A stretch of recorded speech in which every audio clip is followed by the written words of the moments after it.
Salve Maria Santíssima. Mais um artigo da Suma Teológica, é a questão 28, é o artigo 4. Terá feito voto de virgindade a Mãe de Deus? Quanto ao quarto, assim se procede. Parece que a Mãe de Deus não fez voto de virgindade. Com efeito, diz o Deuteronômio: não haverá no meio de ti homem ou mulher estéril. Ora, a esterilidade é uma consequência da virgindade. Logo, observar a virgindade era contrário a um preceito da antiga lei. Mas essa lei ainda estava em vigor antes do nascimento de Cristo. Logo, naquela época, a bem-aventurada virgem não podia licitamente fazer voto de virgindade. Além disso, o apóstolo afirma na primeira carta aos Coríntios: a respeito das virgens, não tenho nenhum preceito do Senhor, mas dou-vos um conselho. Ora, a perfeição dos conselhos devia começar com Cristo, que é o fim da lei, como diz o apóstolo na carta aos Romanos. Logo, não convinha que a virgem fizesse voto de virgindade. Ademais, a propósito da primeira carta a Timóteo, comenta a glosa de Jerônimo: para os que fazem voto de virgindade, é condenável não só o casamento, mas também o desejo de casar-se. Ora, a mãe de Cristo não cometeu nenhum pecado condenável, como foi mostrado acima.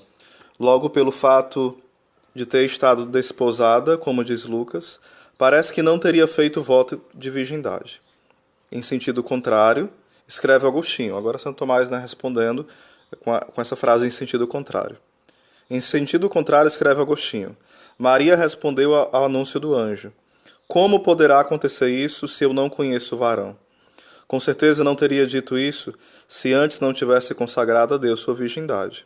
Respondo, como já foi dito na segunda parte: as obras de perfeição são mais dignas de louvor quando se celebram com voto. Ora, a virgindade devia sobressair principalmente na Mãe de Deus, como está claro pelos argumentos acima apresentados.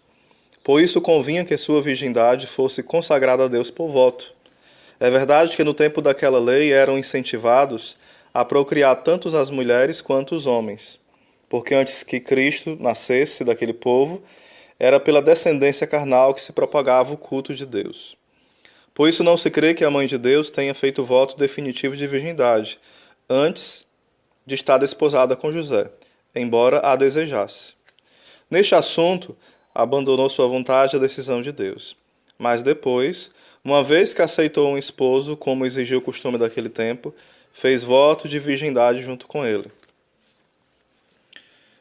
A objeção ao primeiro ponto. Portanto, deve-se dizer que, porque parecia proibido pela lei, não esforçasse por deixar uma descendência na terra, a Mãe de Deus não fez voto de virgindade de modo absoluto, mas sob a condição de que fosse agradável a Deus.